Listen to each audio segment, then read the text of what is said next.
Shalom saudara dan saudari yang dikasihi Tuhan. Jumpa lagi dalam INRI, Injil dan Inspirasi hari ini. Kita akan mendengarkan permenungan yang akan disampaikan oleh Pastor Galuh Bubun CICM dari Paroki Kakogawa, Keuskupan Agung Osaka, Jepang. Kita awali dengan tanda kemenangan Kristus.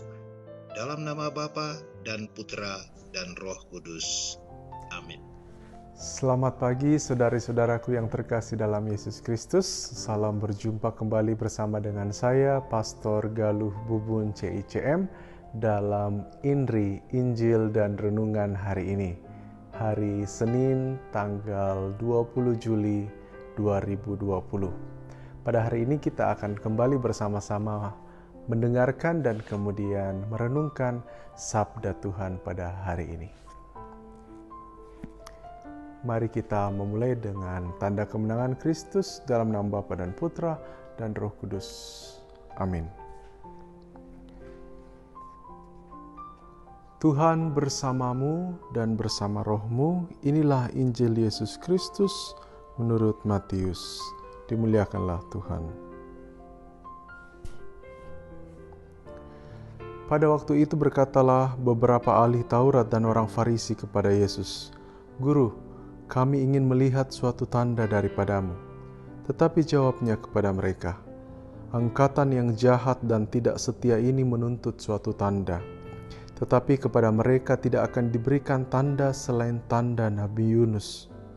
Sebab seperti Yunus tinggal di dalam perut ikan 3 hari 3 malam, demikian juga Anak Manusia akan tinggal di dalam rahim bumi 3 hari 3 malam. Pada waktu penghakiman, orang-orang Niniwe akan bangkit bersama angkatan ini dan menghukumnya juga. Sebab orang-orang Niniwe itu bertobat setelah mendengar pemberitaan Yunus, dan sesungguhnya yang ada di sini lebih daripada Yunus. Pada waktu penghakiman, Ratu dari Selatan itu akan bangkit bersama angkatan ini dan ia akan menghukumnya juga. Sebab Ratu ini datang dari ujung bumi untuk mendengar hikmat Salomo, dan sesungguhnya yang ada di sini lebih daripada Salomo." Demikianlah Injil Tuhan. Terpujilah Kristus.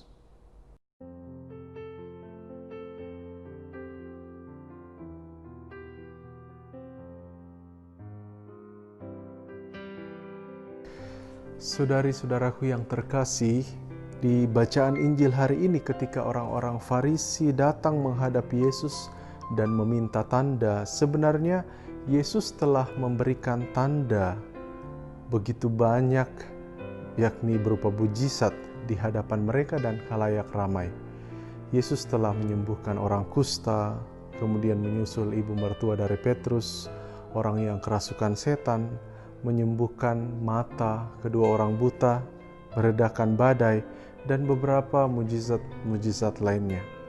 Orang-orang biasa yang berada di sekitar Yesus yang melihat mujizat ini pun sebenarnya mulai perlahan-lahan mengakui Yesus sebagai seseorang yang diutus Allah.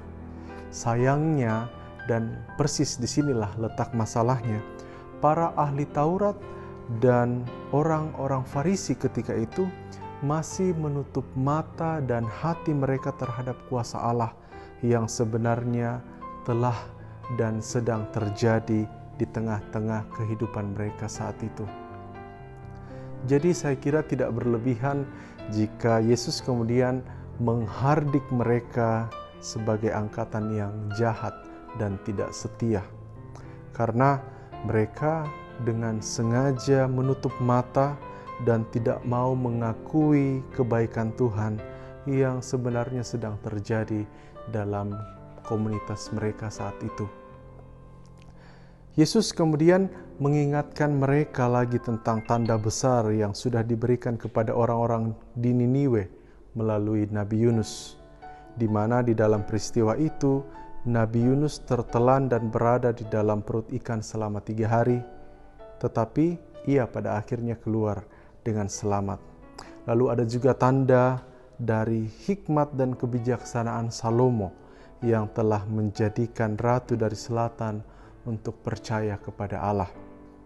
Tetapi di sini Yesus kemudian menggarisbawahi dan mengatakan bahwa sesungguhnya yang ada di sini, yakni Yesus sendiri, adalah tanda yang lebih besar daripada Yunus dan Salomon.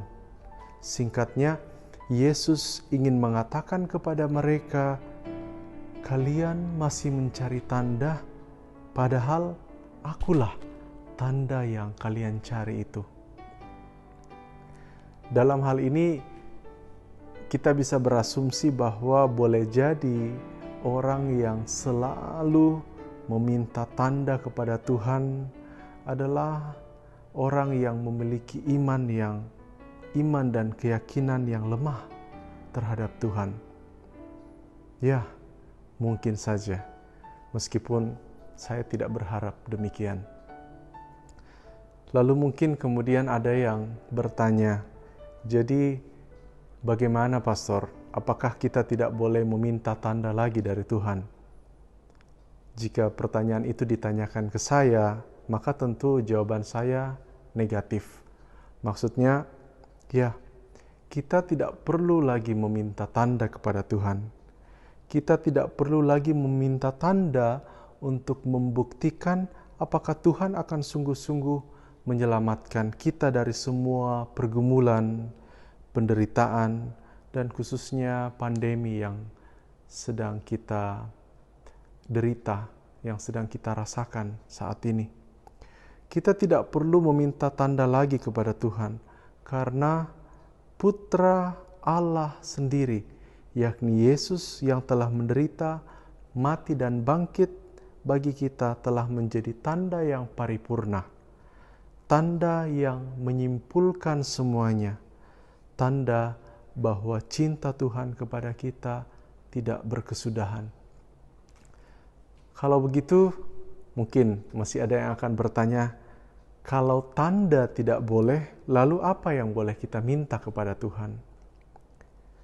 Saudari-saudaraku yang terkasih, yang boleh kita minta kepada Tuhan adalah rahmat Tuhan, supaya iman kita ditambahkan dan diperkuat, sehingga kita bisa melihat segala sesuatunya dengan kacamata iman, bahwa semua yang terjadi di dalam hidup kita ini, tanpa terkecuali, dengan seluruh canda, tawa, dan air matanya, semuanya terjadi dalam rencana besar penyelamatan Allah dalam hidup kita.